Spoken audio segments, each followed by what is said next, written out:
หลังจากคลิปที่แล้วเทศได้เล่าถึงจุดเริ่มต้นของความปรารถนาเป็นพระอัครสาวกซ้ายขวาในพระพุทธเจ้าโคดมรวมถึงเรื่องราวของพระอัครสาวกเบื้องขวาพระธรรมเสนาบดีสารีบุตรกันแล้วนะคะ ตอนนี้เทพจะพาไปรับชมเรื่องราวของพระอัครสาวกเบื้องซ้ายพระโมคคัลลานะกันต่อค่ะ ขอเริ่มที่เรื่องราวหลังพระโมคคัลลานะได้อุปสมบทแล้วนะคะ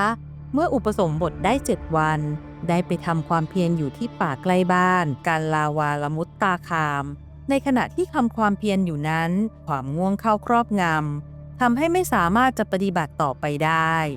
ในขณะนั้นพระพุทธเจ้าประทับอยู่ณสวนเพสกะลาวันทรงทราบด้วยพระญาณว่าพระโมคคัลลานะกำลังต่อสู้กับความง่วงอยู่จึงทรงทำปาฏิหาริย์ให้เห็นปรากฏประหนึ่งว่าเสด็จประทับอยู่ตรงหน้า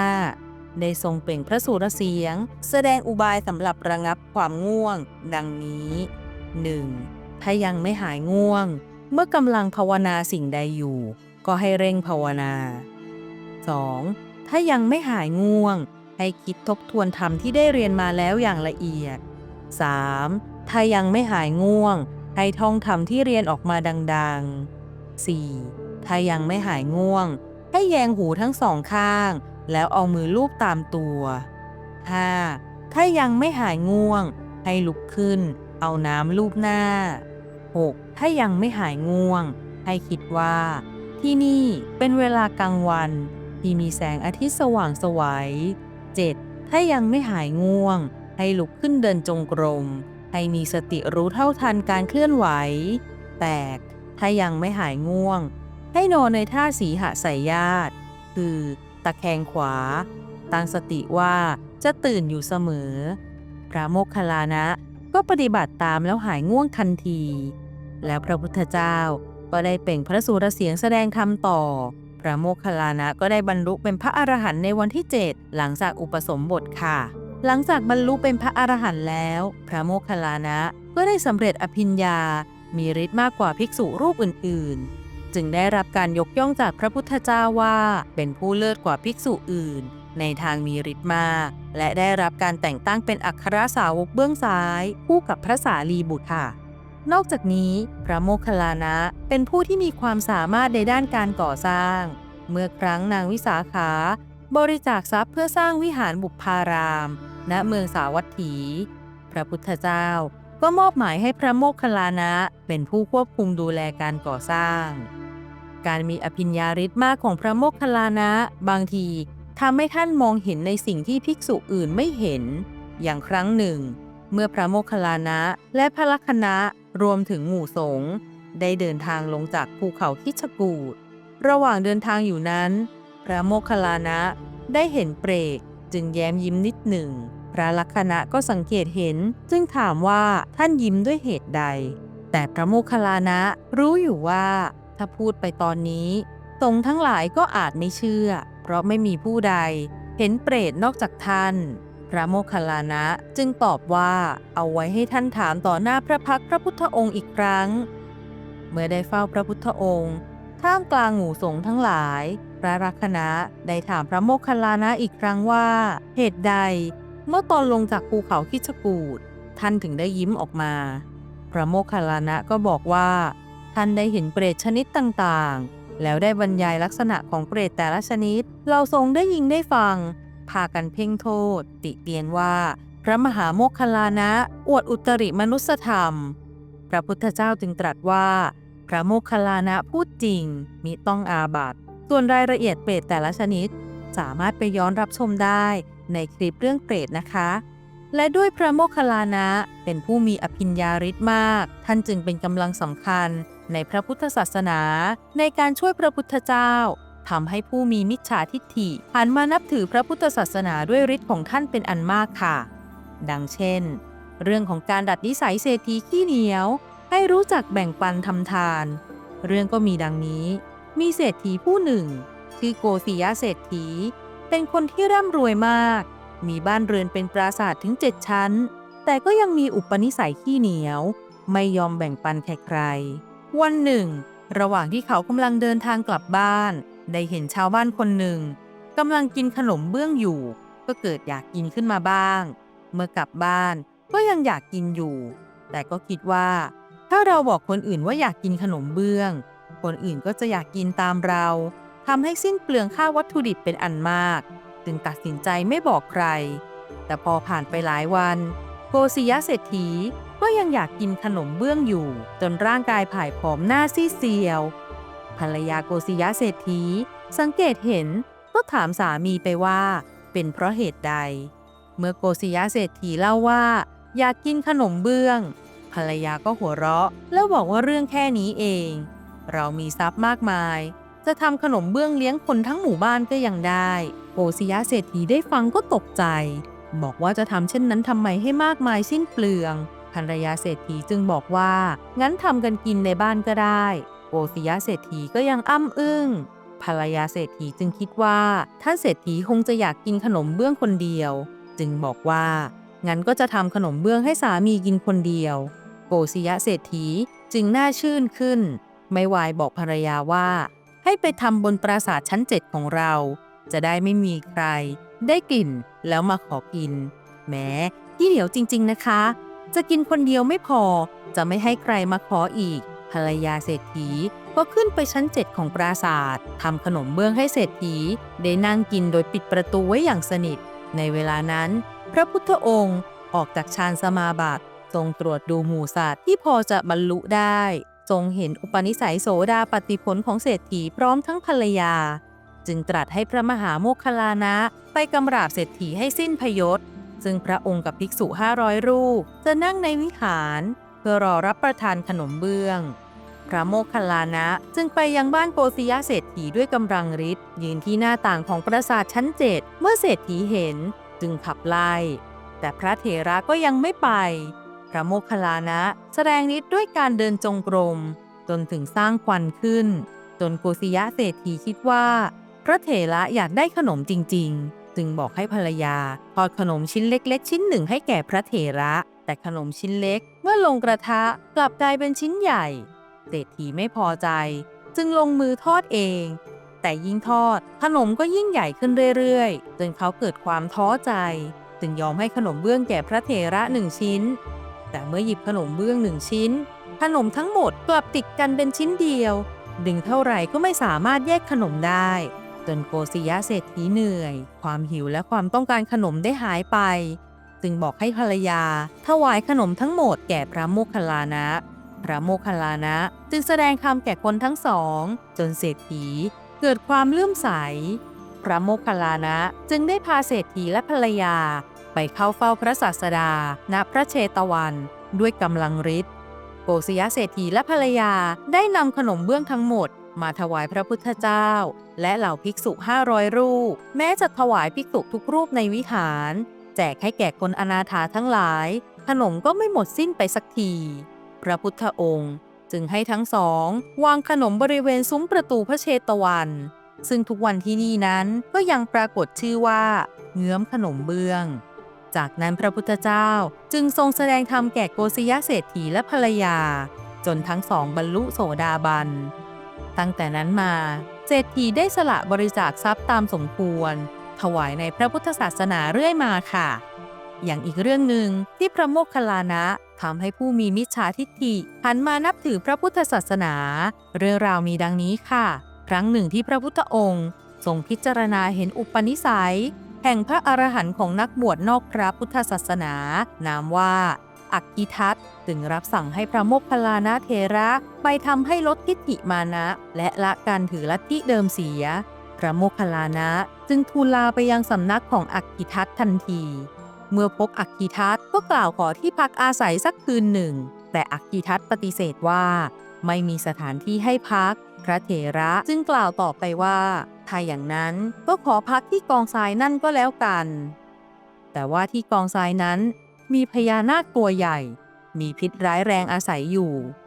อักขิทัตเกรงว่าพระเถระจะได้รับอันตรายจึงไม่อนุญาตให้พักแต่เมื่อพระโมคคัลลานะรบเร้าหนักขึ้น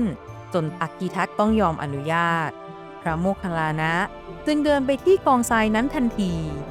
พญานาคเห็นพระเถระเดินมาก็แสดงอาการไม่เป็นมิตรพ่นควันพิษเข้าใส่พระโมคคัลลานะทันที ฝ่ายพระเถระก็ใช้ฤทธิ์บังหวนควันไฟให้กลับไปทำอันตรายแก่พญานาคจนพญานาคพ่นพิษไฟ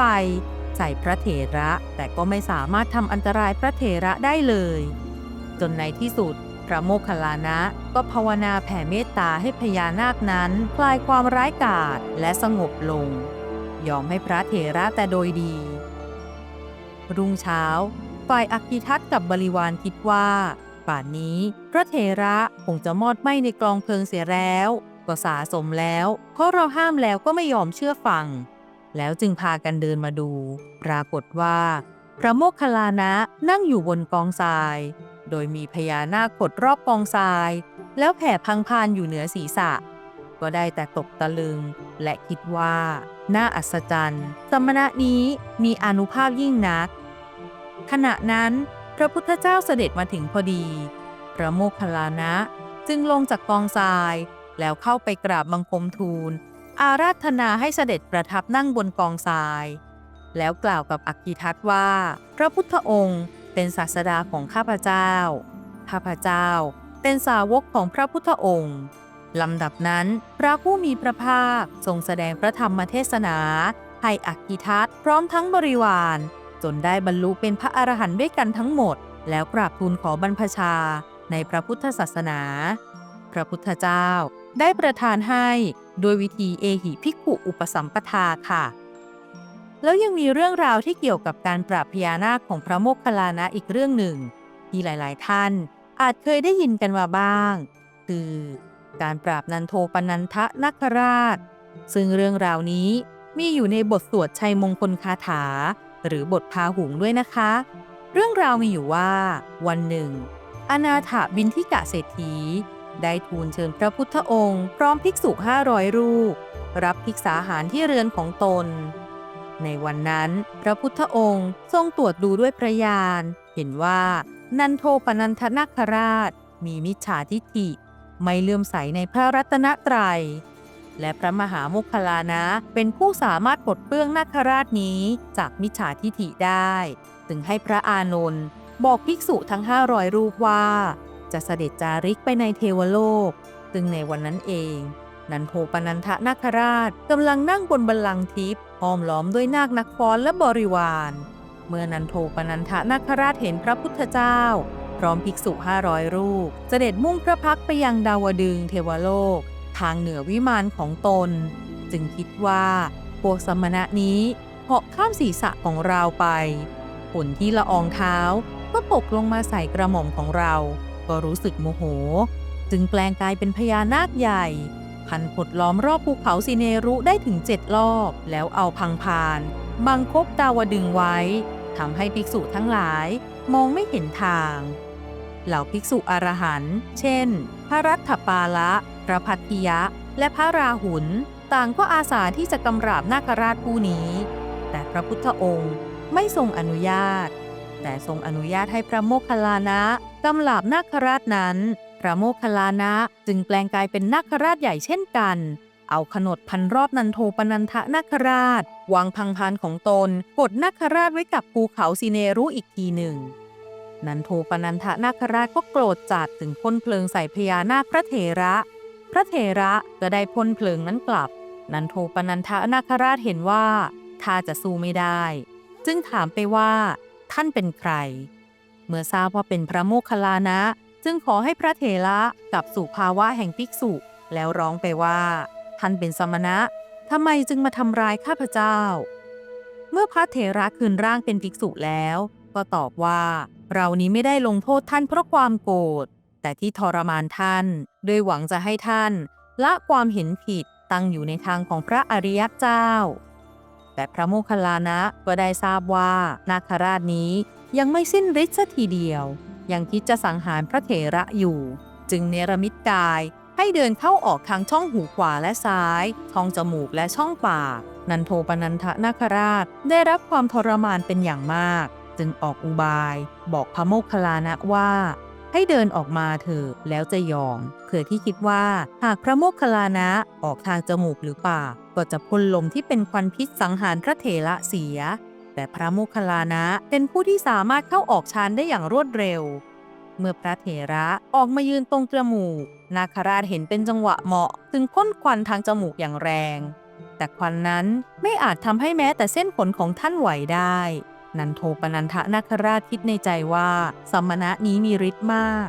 ดังนั้นเมื่อเห็นพระเถระเปลี่ยนร่างให้เป็นครุฑนันโทปนันทนาคราชก็ยอมแพ้จึงรีบเปลี่ยนร่างของตนเป็นมนุษย์ก้มลงกราบกล่าวขอถึงท่านเป็นสรณะเมื่อกำราบนาคราชให้หมดพยศแล้วพระโมคคัลลานะจึงพาไปเฝ้าพระผู้มีพระภาคซึ่งนาคราชได้ทูลขอถึงพระพุทธองค์เป็นสรณะ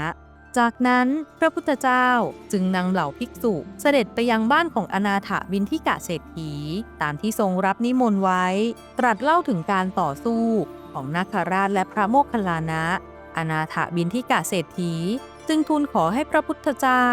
พร้อมภิกษุ500 รูปรับภัตตาหารที่เรือนตลอด7 วันเพื่อเป็นการเลี้ยงฉลองชัยครั้งนี้ถึงแม้ว่าพระโมคคัลลานะ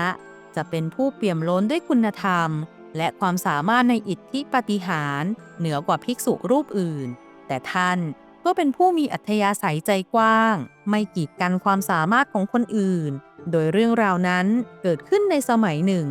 ราชคหเศรษฐีชาวเมืองราชคฤห์อยากจะเห็นพระอรหันต์ที่แท้จริงเพราะในเมืองราชคฤห์นั้นมีเจ้าลัทธิหลายสำนักซึ่งต่างก็โอ้อวดว่าตนเป็นพระอรหันต์จึงให้นำบาตรที่ทำจากไม้จันแดงนั้นไปแขวนไว้บนเสาไม้ไผ่สูงแล้วประกาศว่าใครเป็นพระอรหันต์ก็จงเหาะมาเอาบาตรนี้ไปเจ้าลัทธิทั้งหลายปรารถนาจะได้บาตรแต่ไม่สามารถเหาะมาเอาไปได้จึงพยายามเกลี้ยกล่อมราชคหเศรษฐีให้ยกบาตรให้ตนโดยไม่ต้องเหาะขึ้นไปแต่ท่านเศรษฐีก็ยังคงยืนยันว่าถ้าเป็นพระอรหันต์จริงก็ต้องเหาะขึ้นไปเอาเองได้ขณะนั้นพระโมคคัลลานะเถระกับพระปิณโดนภารทวาชะได้เดินทางผ่านมาได้ยินพวกชาวบ้านพูดกันว่าในโลกนี้คงจะไม่มีพระอรหันต์เพราะวันนี้เป็นวันที่7แล้วท่านเศรษฐีประกาศให้พระอรหันต์เหาะมาเอาบาตรแม้แต่ครูทั้ง6ที่โอ้อวดนักหนาว่าเป็นพระอรหันต์ก็ยังไม่สามารถเหาะขึ้นไปเอาบาตรบนเสาไม้ไผ่นั้นได้เลยพระอรหันต์คงไม่มีจริงในโลกพระเถระทั้งสองต้องการประกาศให้ประชาชนทั้งหลายรู้ว่ามีพระอรหันต์อยู่จริงแต่พระโมคคัลลานะแม้จะมีฤทธิ์และอายุพรรษามากกว่าแต่ท่านเป็นผู้มีใจกว้างต้องการให้คุณของพระเถระรูปอื่นปรากฏบ้างจึงบอกให้พระปิณโดนภารัตทวาชะเหาะขึ้นไปเอาบาตรนั้นลงมาจนเศรษฐีและชาวเมืองพากันแตกตื่นมาดูกันด้วยความเลื่อมใสว่าพระอรหันต์มีจริงแต่เมื่อพระพุทธองค์ทรงทราบเรื่องได้ทรงตำหนิแล้วรับสั่งให้ทำลายบาตรเอาผงจันแดงมาบดทำยาจากนั้นทรงบัญญัติสิกขาบทห้ามพระสาวกทั้งหลายทำปาฏิหาริย์อีกต่อไปวันเวลาผ่านไปจนเข้าสู่ช่วงบั้นปลายของพระโมคคัลลานะขณะที่ท่านพักอยู่ที่กาลศิลาพวกเดียรถีทั้งหลายที่มีความโกรธแค้นพระโมคคัลลานะเป็นอย่างมากเพราะมีความสามารถโดดเด่นในทางอิทธิปาฏิหาริย์สามารถแสดงฤทธิ์เที่ยวไปยังภูมิของสัตว์นรกและไปโลกสวรรค์ชั้นต่างๆได้และเมื่อท่านได้พบเห็นสัตว์นรกในขุมต่างๆที่ได้ทำกรรมไว้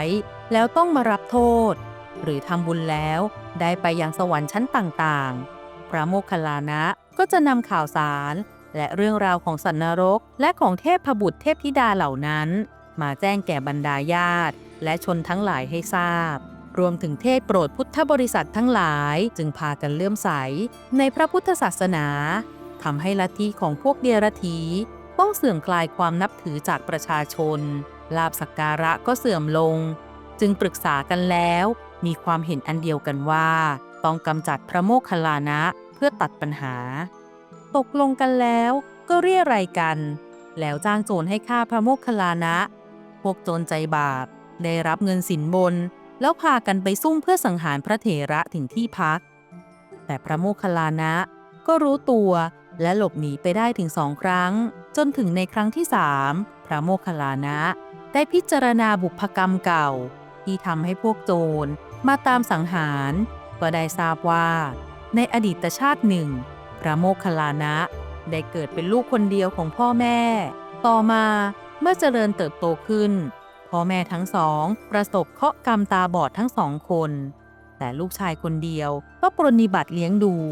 การงานทุกอย่างทั้งนอกบ้านในบ้านลูกชายจัดการเป็นที่เรียบร้อยต่อมาพ่อแม่เห็นลูกชายอยู่ในวัยที่สมควรจะมีครอบครัวได้แล้วจึงจัดการสู่ขอหญิงสาวที่มีชาติตระกูลใกล้เคียงกันให้มาแต่งงานเป็นคู่ของลูกชายเมื่อแต่งงานแล้วชีวิตครอบครัวที่มีลูกสะใภ้พ่อผัวแม่ผัวอยู่ร่วมกันมาในระยะแรกๆก็ราบรื่นสงบสุขเป็นอย่างดีแต่เมื่อเวลาผ่านไปลูกสะใภ้ก็เริ่มรังเกียจพ่อผัวแม่ผัวที่ตาบอดด้วยกันทั้งสองคนจึงหาวิธีกำจัดท่านทั้งสองด้วยการยุแย่สามีให้เกลียดชังพ่อแม่ว่าทำบ้านเรือนสกปรกต่างๆนานาเป็นภาระระยะแรกสามีก็ไม่ค่อยเชื่อเท่าไหร่นักได้แต่รับฟังแล้วก็นิ่งเฉยแต่เมื่อภรรยาพูดบ่อยๆและเห็นบ้านเรือนสกปรกมากยิ่งขึ้นเพราะภรรยาจัดฉากจึงเชื่อคำของภรรยาและภรรยาเสนอความคิดเห็นว่าจะเอาท่านใส่เกวียนไปฆ่าทิ้งในป่าสามีแม้จะไม่เห็นด้วยกับความคิดนี้เพราะตนเป็นคนรักและกตัญญูต่อพ่อแม่มาตลอดแต่เมื่อภรรยารบเร้าไม่รู้จบสิ้นจึงใจอ่อนยอมทำตามที่ภรรยาแนะนำรุ่งเช้าได้จัดหาอาหารเลี้ยงดูแลพ่อแม่เป็นอย่างดีแล้วกล่าวว่าจะพาไปเยี่ยมญาติลูกชายให้พ่อแม่นั่งบนเกวียนแล้วออกเดินทางพอมาถึงกลางป่าส่งเชือกบังคับโคให้พ่อถือไว้แล้วพูดหลอกว่าให้จับปลายเชือกนี้ไว้โคจะลากเกวียนไปตามทางนี้เพราะลูกทราบว่าในป่านี้มีพวกโจรซุ่มอยู่จะลงเดินตรวจดูโดยรอบเมื่อลงเดินได้สักครู่หนึ่งก็เปลี่ยนเสียงร้องตะโกนประหนึ่งว่าเสียงโจรดักซุ่มอยู่แล้วเดินเข้ามาทุบตีทำร้ายบิดามารดาฝ่ายบิดามารดาเชื่อว่าเป็นโจรจริงๆแม้จะถูกทุบตีอยู่ก็ยังร้องบอกให้ลูกรีบหนีไปพ่อแม่แก่แล้วไม่ต้องเป็นห่วงลูกจงรักษาชีวิตไว้เถิดลูกชายพอได้ยินเสียงมารดาบิดาร้องบอกให้รีบหนีไปไม่ต้องเป็นห่วงพ่อแม่ก็กลับคิดได้ว่าตนทำกรรมหนักพ่อแม่แม้จะถูกเราทุบตีอยู่นี้ก็ยังร้องคร่ำครวญด้วยความรักและห่วงใยให้เรารีบหนีไปโดยมิได้คำนึงถึงชีวิตของตนเองจึงเข้ามาบีบนวดให้แล้วบอกกับพ่อแม่ว่าบัดนี้พวกโจรหนีไปหมดแล้วจากนั้นก็นำท่านกลับมาปรนนิบัติดูแลที่บ้านเป็นอย่างดีลูกชายเมื่อตายแล้วต้องชดใช้กรรมในนรกเป็นเวลานานเมื่อพ้นจากนรกแล้วก็มาเกิดใหม่เวียนว่ายตายเกิดอีกหลายชาติสั่งสมบุญกุศลจนได้ปรารถนาเป็นพระอัครสาวกและมาเกิดในชาตินี้เป็นชาติสุดท้ายเมื่อพระโมคคัลลานะเข้าใจถึงบุพกรรมเก่าของตนเองจึงคิดว่ากรรมเก่านั้นทำอย่างไรก็หนีไม่พ้นในครั้งที่3นี้จึงยอมให้พวกโจรจับอย่างง่ายดายและถูกพวกโจรทุบตีจนกระดูกแตกแหลกเหลวไม่มีชิ้นดีพวกโจรแน่ใจว่าท่านตายแล้วจึงนำร่างของท่านไปทิ้งในป่าแห่งหนึ่งแล้วพากันหลบหนีไปพระมหาโมคคัลลานะที่บาดเจ็บอย่างแสนสาหัสอยู่นั้นก็ระลึกว่าควรไปกราบทูลลาพระพุทธเจ้าก่อนจึงจะนิพพานจึงตั้งจิตเรียบเรียงสรีระกายประสานกระดูกด้วยกำลังฌานแล้วเหาะมาเฝ้าพระพุทธเจ้าถวายบังคมแล้วกราบทูลลานิพพานพระพุทธองค์ตรัสถามว่าโมคคัลลานะเธอจะนิพพานที่ไหนเมื่อไรพระโมคคัลลานะตอบว่าข้าพระองค์จะนิพพานที่กาลสิลาในวันนี้พระเจ้าข้าพระพุทธองค์ก็ตรัสว่าโมคคัลลานะถ้าอย่างนั้นเธอจงแสดงธรรมแก่ตถาคตก่อนโดยว่าการได้เห็นพระเถระเช่นเธอนี้จะไม่มีอีกแล้วเมื่อได้รับพระพุทธบัญชาเช่นนั้นพระโมคคัลลานะจึงทำปาฏิหาริย์เหาะขึ้นไปบนอากาศแสดงพระธรรมเทศนาแล้วลงมาถวายอภิวาทกราบทูลลาไปยังกาลสิลาและนิพพานณที่นั้นตรงกับวันแรม15 ค่ำเดือน12หลังจากพระสารีบุตรนิพพานได้15 วันพระพุทธเจ้า จึงเสด็จไปพร้อมด้วยภิกษุสงฆ์ทั้งหลายทรงเป็นองค์ประธานจุดเพลิงที่เชิงตะกอนจิตกาทานให้ท่านขณะนั้นฝนดอกไม้ทิพย์ตกลงมาโดยรอบบริเวณพุทธบริษัทต่างมาทำสักการะอัฐิธาตุตลอด7 วันพระพุทธองค์โปรดให้สร้างเจดีย์บรรจุอัฐิไว้ณที่ใกล้ซุ้มประตูแห่งพระเชตวันมหาวิหารใกล้กับเจดีย์ของพระสารีบุตรณเวลานั้นพระพุทธเจ้าเมื่อพระอัครสาวกทั้งขวาและซ้ายนิพพานหมดแล้วคงเหลือแต่พระอานนท์ผู้เป็นพุทธอุปถากเดียวติดตามประหนึ่งว่าเงาตามพระองค์ค่ะเป็นยังไงกันบ้างคะกับเรื่องราวของพระโมคคัลลานะอัครสาวกเบื้องซ้ายผู้ทรงฤทธิ์อภิญญาครบทั้งเรื่องราวของพระสารีบุตรและพระโมคคัลลานะอัครสาวกทั้งซ้ายและขวาแล้วนะคะหากมีข้อมูลใดขาดตกบกพร่องไปก็ขออภัยมาณที่นี้ด้วยค่ะสำหรับคลิปต่อไปเทพจะนำทุกท่านไปรับชมเรื่องใดก็รอติดตามกันนะคะฝากกดไลค์กดแชร์กดติดตามเป็นกำลังใจให้เทพด้วยนะคะแล้วพบกันใหม่คลิปหน้าสวัสดีค่ะ